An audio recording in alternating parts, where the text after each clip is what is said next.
ಎಲ್ಲರಿಗೂ ನಮಸ್ಕಾರ. ನಿಮ್ಮ ಶ್ರಾವಸ್ ಕಲ್ಪವೃಕ್ಷ ಚಾನಲ್ಗೆ ಸ್ವಾಗತ. ಇವತ್ತು ತುಂಬಾ ವಿಭಿನ್ನವಾಗಿರತಕ್ಕಂಥ ರೀತಿಯಲ್ಲಿ ಅಂದರೆ 1 ಕಪ್ ಕಡಲೆ ಬೀಜನ ಬಳಸ್ಕೊಂಡು ಹಾಲು ಹಾಗೆ ಕಡಲೆ ಬೀಜ ಇದ್ದರೆ ಸಾಕು, ಈ ರೀತಿ ಅಂಗಡಿಯಲ್ಲಿ ಸಿಗ್ತಕ್ಕಂಥ ಒಂದು ಐಸ್ ಕ್ರೀಮ್ನ ಆರೋಗ್ಯಕರವಾಗಿ ಮನೆಯಲ್ಲೇ ಯಾವುದೇ ರೀತಿಯ ಫುಡ್ ಕಲರ್ ಆಗಲಿ, ಕಸ್ಟರ್ಡ್ ಪೌಡರ್ ಆಗಲಿ ಅಥವಾ ಕ್ರೀಮ್ ಆಗಲಿ ಬಳಸದೆ, ಸಕ್ಕರೆನೇ ಬಳಸದೆ ಈ ರೀತಿ ಐಸ್ ಕ್ರೀಮ್ನ ಯಾವ ರೀತಿ ಮಾಡೋದು ಅಂತ ನೋಡೋಣ. ತುಂಬಾ ಸಿಂಪಲ್ಲಾಗಿ ಮಾಡ್ಕೊಳ್ಬೋದು. ಮಾಡೋ ವಿಧಾನ ನೋಡ್ಕೊಂಡ್ಬಿಡೋಣ. ಮೊದಲಿಗೆ ನಾನಿಲ್ಲಿ 1 ಕಪ್ ಆಗುವಷ್ಟು ಕಡಲೆ ಬೀಜ ತೊಗೊಂಡು ಇವನ್ನ ಒಂದು ಸ್ವಲ್ಪ ಹುರ್ಕೊಳ್ಬೇಕು. ಯಾವ ರೀತಿ ಅಂತಂದರೆ ಸಿಪ್ಪೆ ಬಿಚ್ಚುವರೆಗೂ ನಾವು ಈ ಒಂದು ಕಡಲೆ ಬೀಜನ ಫ್ರೈ ಮಾಡ್ತಾ ಹೋಗೋಣ. ನೋಡಿ, ಮೀಡಿಯಮ್ ಫ್ಲೇಮಲ್ಲಿ ಇಟ್ಕೊಂಡು ಈ ರೀತಿ ಒಂದು ಸ್ವಲ್ಪ ಹುರಿಬೇಕು. ಜಾಸ್ತಿ ಕೆಂಪು ಕೂಡ ಆಗಬಾರ್ದು. ಒಟ್ಟಲ್ಲಿ ಈ ರೀತಿ ಸಿಪ್ಪೆ ಬಿಚ್ಕೊಳ್ಬೇಕು. ಇವಾಗ ರೆಡಿಯಾಗಿದೆ. ಇದನ್ನು ನಾನು ಒಂದು ಪ್ಲೇಟಿಗೆ ಸರ್ವ್ ಮಾಡಿಕೊಂಡು ಕಂಪ್ಲೀಟಾಗಿ ತಣ್ಣಗಾಗೋವರೆಗೂ ಬಿಟ್ಕೊಂಡಿದ್ದೆ. ಇವಾಗ ನೋಡಿ ತಣ್ಣಗಾಗಿದೆ. ಇವಾಗ ಇದ್ರ ಮೇಲ್ಗಡೆ ಇರ್ತಕ್ಕಂಥ ಸಿಪ್ಪೆನ ಕಂಪ್ಲೀಟಾಗಿ ತೆಗೆದುಬಿಡೋಣ. ಒಂದು ಕೂಡ ಸಿಪ್ಪೆ ಇಲ್ದಿರೋ ರೀತಿಯಲ್ಲಿ ತೆಗೊಳ್ಬೇಕು.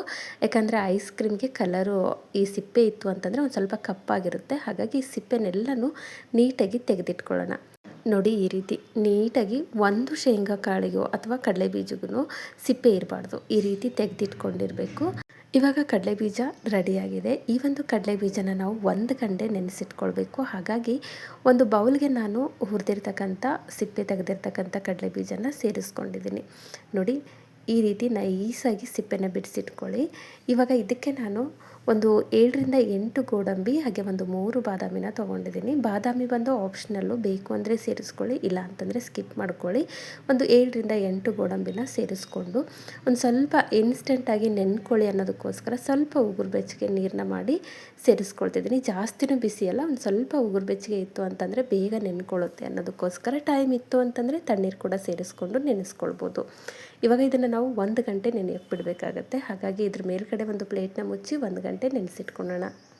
ಇವಾಗ ನೋಡಿ, ನಾನು ಕೂಡ 1 ಗಂಟೆ ನೆನೆಸಿಟ್ಕೊಂಡಿದ್ದೆ. ಶೇಂಗಾ ಹಾಗೆ ಒಂದು ಹಾಕಿರ್ತಕ್ಕಂಥ ಬಾದಾಮಿ ಇರಲಿ, ಗೋಡಂಬಿ ಇರಲಿ ನೆನ್ಕೊಂಡಿರುತ್ತೆ. ಒಂದ್ಸರಿ ಚೆಕ್ ಮಾಡ್ಕೊಳ್ಳಿ. ಜಸ್ಟು ಒಂದು ಶೇಂಗಾನ ನಾವು ಈ ರೀತಿ ಕೈಯಿಂದ ಹೊಡೆದಾಗ 2 ಹೋಳ ಆದರೆ ಸಾಕು. ಯಾಕಂದರೆ ಗ್ರೈಂಡ್ ಮಾಡ್ಕೊಳ್ಳೋದ್ರಿಂದ ಮೆತ್ತಗಾಗುತ್ತೆ, ತೊಂದರೆ ಇಲ್ಲ. 1 ಗಂಟೆ ಆದರೆ ಸಾಕು. ಈ ರೀತಿ ಸಿಪ್ಪೆ ಬಿಡಿಸೋ ರೀತಿಯಲ್ಲಿ ನೆನ್ಕೊಂಡಿರುತ್ತೆ. ಹಾಗಾಗಿ ನಿಮಗೆ ಟೈಮ್ ಇಲ್ಲ ಅಂತಂದರೆ ಬಿಸಿನೀರಿನ ಜೊತೆಗೆ ನೆನೆಸಿ ಒಂದು ಅರ್ಧ ಗಂಟೆ ಆದರೂ ನೆನೆಸ್ಕೊಳ್ಳಿ. ಯಾವಾಗ ಹಾಕಿರ್ತಕ್ಕಂಥ ಒಂದು ಕಡಲೆ ಬೀಜ ನೀಟಾಗಿ ನೆನ್ಕೊಳ್ಳುತ್ತೆ, ಆಗ ಮಾತ್ರ ನಮಗೆ ಐಸ್ ಕ್ರೀಮ್ನ ಒಂದು ಫ್ಲೇವರು ಕರೆಕ್ಟಾಗಿ ಬರುತ್ತೆ. ಇವಾಗ ಇದರಲ್ಲಿರ್ತಕ್ಕಂಥ ನೀರನ್ನ ನಾವು ತೆಕ್ಕೊಂಡ್ಬಿಡೋಣ. ಅಂದರೆ ನೆನೆಸಿರ್ತಕ್ಕಂಥ ನೀರನ್ನ ತೆಗೆದಿಟ್ಕೊಳ್ಬೇಕಾಗತ್ತೆ.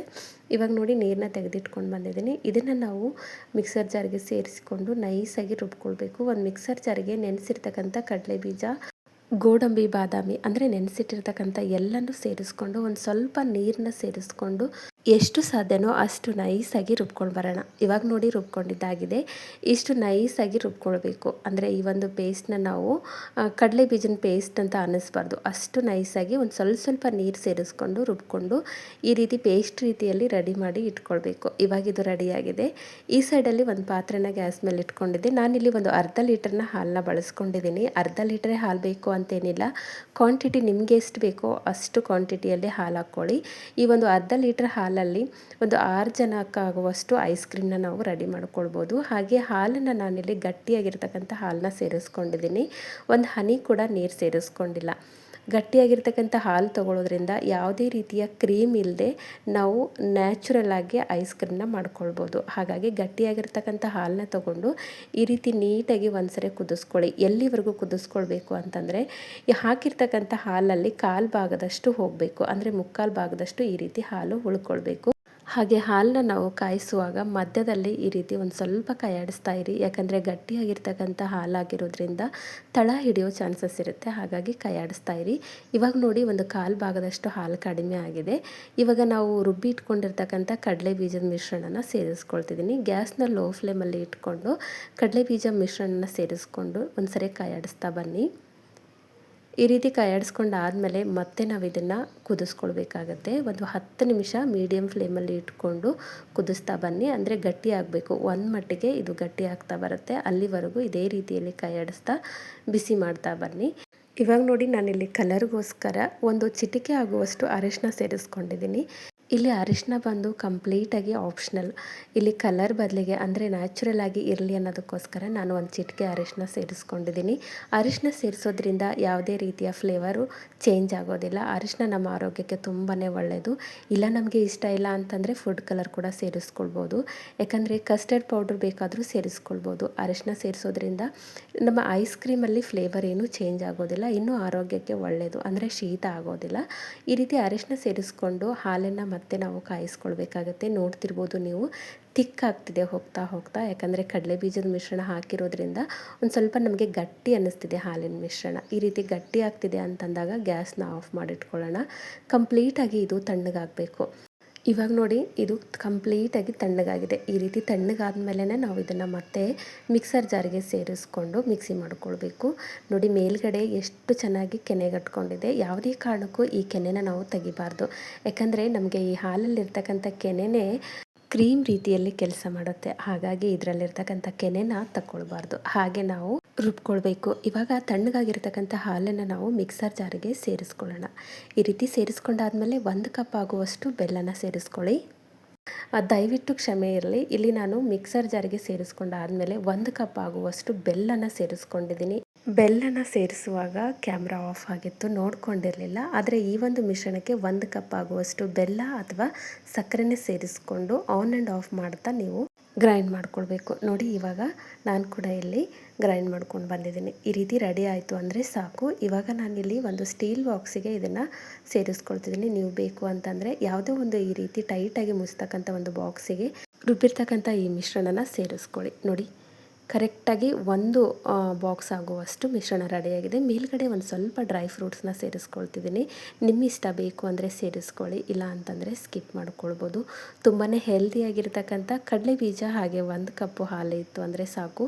ನಾನಿಲ್ಲಿ 1 ಕಪ್ ಅಂತ ಹಾಲನ್ನ ನಿಮ್ಗೆ ಮೆನ್ಷನ್ ಮಾಡ್ತಿದ್ದೀನಿ. ನಿಮಗೆ ಎಷ್ಟು ಐಸ್ ಕ್ರೀಮಿನ ಪ್ರಮಾಣ ಬೇಕೋ ಅಷ್ಟನ್ನು ನೋಡಿಕೊಂಡು ಹಾಲನ್ನು ಸೇರಿಸ್ಕೊಂಡು ಈ ಒಂದು ಐಸ್ ಕ್ರೀಮ್ನ ರೆಡಿ ಮಾಡ್ಕೊಳ್ಬೋದು. ಮೇಲ್ಗಡೆಯಿಂದ ನಾನಿಲ್ಲಿ ಹಾಲನ್ನ ಬಳಸ್ಕೊಂಡಿರ್ತಕ್ಕಂಥ ಪಾಕೆಟನ್ನು ಕವರ್ ಮಾಡಿಕೊಂಡು ಮೇಲ್ಗಡೆ ಟೈಟ್ ಆಗಿರ್ತಕ್ಕಂಥ ಒಂದು ಮುಚ್ಚಳದಿಂದ ಕ್ಲೋಸ್ ಮಾಡ್ಕೊಳ್ತಿದ್ದೀನಿ. ಲಿಡ್ಡಿಂದ ಕ್ಲೋಸ್ ಮಾಡಿಕೊಂಡು ಇದನ್ನು ನಾವು ಫ್ರಿಜ್ಜಲ್ಲಿ ಒಂದು 6 ಗಂಟೆ ಆದರೂ ಇಟ್ಕೊಳ್ಬೇಕು. ನೀವು ಬೆಳಗ್ಗೆ ತಿನ್ನೋದಾಯಿತು ಅಂದರೆ ನೈಟ್ ರೆಡಿ ಮಾಡಿಟ್ಕೊಳ್ಳಿ, ಇಲ್ಲ ಅಂತಂದರೆ ಮಾರ್ನಿಂಗ್ ರೆಡಿ ಮಾಡಿಟ್ಕೊಂಡು ಒಂದು ಸಂಜೆವರೆಗೂ ರೆಡಿಯಾಗಿರುತ್ತೆ. ಒಟ್ಟಲ್ಲಿ ಒಂದು 6 ಗಂಟೆ ಟೈಮ್ ತೊಗೊಳುತ್ತೆ. ಇವಾಗ ನೋಡಿ 6 ಗಂಟೆ ಟೈಮ್ ಆಗಿತ್ತು, ರೆಡಿಯಾಗಿದೆ ಅಂದ್ಕೊಳ್ತೀನಿ. ಒಂದ್ಸರಿ ಚೆಕ್ ಮಾಡ್ಕೊಳ್ಳೋಣ. ನೋಡಿ ತುಂಬಾ ಪರ್ಫೆಕ್ಟಾಗಿ ಐಸ್ ಕ್ರೀಮ್ ರೆಡಿಯಾಗಿದೆ. ಅರಿಶಿನ ಬಳಸಿರೋದ್ರಿಂದ ಕಲರ್ ಕೂಡ ನ್ಯಾಚುರಲ್ ಆಗಿರ್ತಕ್ಕಂಥ ಕಲರಲ್ಲೇ ಕಸ್ಟರ್ಡ್ ಪೌಡರ್ನ ಒಂದು ಐಸ್ ಕ್ರೀಮ್ ರೀತಿಯಲ್ಲೇ ನಮಗೆ ಕಾಣಿಸ್ತಿದೆ. ತುಂಬಾ ಹೆಲ್ದಿಯಾಗಿರ್ತಕ್ಕಂಥ ಐಸ್ ಕ್ರೀಮು. ಸೈಡಲ್ಲಿ ನೋಡ್ತಿರ್ಬೋದು ನೀವು ಎಷ್ಟು ಪರ್ಫೆಕ್ಟ್ ಆಗಿದೆ ಅಂತ. ಯಾವುದೇ ರೀತಿಯ ಕ್ರೀಮ್ನ ಬಳಸದೆ ಹಾಗೆ ಕಸ್ಟರ್ಡ್ ಪೌಡರ್ನ ಬಳಸದೆ ಈ ರೀತಿ ಹೆಲ್ದಿಯಾಗಿರ್ತಕ್ಕಂಥ ಕಡಲೆ ಬೀಜದ ಒಂದು ಐಸ್ ಕ್ರೀಮ್ನ ಒಂದ್ಸರಿ ಟ್ರೈ ಮಾಡಿ. ತುಂಬಾ ಗಟ್ಟಿಯಾಗಿರುತ್ತೆ, ಹಾಗೆ ಬೇಗ ಮೆಲ್ಟ್ ಆಗೋದಿಲ್ಲ ಐಸ್ ಕ್ರೀಮು. ಅಂದರೆ ನಾವು ಅಂಗಡಿಯಲ್ಲಿ ತಂದಿರ್ತಕ್ಕಂಥ ಐಸ್ ಕ್ರೀಮು ಬೇಗ ಮೆಲ್ಟ್ ಆಗುತ್ತೆ, ಬಟ್ ಇಲ್ಲಿ ಕಡಲೆ ಬೀಜದಿಂದ ಮಾಡಿರ್ತಕ್ಕಂಥ ಐಸ್ ಕ್ರೀಮ್ ಆಗಿರೋದ್ರಿಂದ ಅಷ್ಟು ಬೇಗ ಮೆಲ್ಟ್ ಆಗೋದಿಲ್ಲ. ತುಂಬಾ ಇಷ್ಟಪಟ್ಟು ತಿಂತಕ್ಕಂಥ ಐಸ್ ಕ್ರೀಮು. ಕಡಲೆ ಬೀಜದ ಫ್ಲೇವರ್ ಏನು ಚೇಂಜ್ ಆಗೋದಿಲ್ಲ. ಹಾಗೆ ಇಲ್ಲಿ ನಾನು ಕಟ್ ಮಾಡಿರೋದು ಕೂಡ ನಾನು ಓನಾಗಿ ಮಾಡಿರ್ತಕ್ಕಂಥ ಒಂದು ಐಸ್ ಕ್ರೀಮೇ, ಅಂಗಡಿಯಿಂದ ತಂದಿರ್ತಕ್ಕಂಥ ಐಸ್ ಕ್ರೀಮ್ ಅಲ್ಲ. ಒಂದ್ಸರಿ ಟ್ರೈ ಮಾಡಿ, ಹೇಳಿರ್ತಕ್ಕಂಥ ಮೆಥಡಲ್ಲಿ ಸರಿಯಾಗಿ ಬರಲಿಲ್ಲ ಅಂತಂದರೆ ನನಗೆ ಕಮೆಂಟ್ ಬಾಕ್ಸಲ್ಲಿ ತಿಳಿಸಿ. ಈ ಹಿಂದೆ ಕೂಡ ನನ್ನ ಚಾನಲಲ್ಲಿ ಹಲವಾರು ರೀತಿಯ ಹಣ್ಣುಗಳನ್ನ ಬಳಸ್ಕೊಂಡು ಹಾಗೆ ಕೇವಲ ಹಾಲನ್ನು ಮಾತ್ರ ಬಳಸ್ಕೊಂಡು ಯಾವುದೇ ರೀತಿಯ ಕ್ರೀಮ್ ಆಗಲಿ ಕಸ್ಟರ್ಡ್ ಪೌಡರ್ನಾಗಲಿ ಬಳಸ್ಕೊಳ್ಳದೆ ಈ ರೀತಿ ಸಿಂಪಲ್ಲಾಗಿ ಐಸ್ ಕ್ರೀಮ್ನ ಯಾವ ರೀತಿ ಮಾಡೋದು ಅಂತ ತಿಳಿಸಿದ್ದೀನಿ. ಇಂಟ್ರೆಸ್ಟ್ ಇತ್ತು ಅಂತಂದರೆ ಒಂದ್ಸರಿ ಚೆಕ್ ಮಾಡ್ಕೊಳ್ಳಿ. ನಾನು ಇಲ್ಲಿ ಮಾಡಿರ್ತಕ್ಕಂಥ ಐಸ್ ಕ್ರೀಮ್ನ ಒಂದು ಪ್ಲೇಟಿಗೆ ಡಿಮೋಲ್ಡ್ ಮಾಡಿ ಈ ರೀತಿ ಕಟ್ ಮಾಡ್ತಿದ್ದೀನಿ. ನಿಮ್ಗೆ ಯಾವ ರೀತಿ ಬೇಕೋ ಆ ರೀತಿಯಲ್ಲಿ ಈ ಒಂದು ಐಸ್ ಕ್ರೀಮ್ನ ಬಳಸ್ಕೊಳ್ಬೋದು. ಐ ಹೋಪ್ ಇವತ್ತಿನ ಈ ಒಂದು ರೆಸಿಪಿ ನಿಮಗೆ ಭಾಳ ಇಷ್ಟ ಆಗದ ಅಂದ್ಕೊಳ್ತೀನಿ. ಇಷ್ಟ ಆಗಿದ್ದರೆ ದಯವಿಟ್ಟು ನನ್ನ ಚಾನಲ್ನ ಸಬ್ಸ್ಕ್ರೈಬ್ ಮಾಡ್ಕೊಳ್ಳಿ. ಹಾಗೆ ಈ ಒಂದು ರೆಸಿಪಿನ ನಿಮ್ಮ ಫ್ರೆಂಡ್ಸ್ ಆ್ಯಂಡ್ ಫ್ಯಾಮಿಲಿಗೆ ಶೇರ್ ಮಾಡಿ. ನಾಳೆ ಮತ್ತೊಂದು ಹೊಸ ರೆಸಿಪಿಯೊಂದಿಗೆ ಸಿಗೋಣ. ಧನ್ಯವಾದ.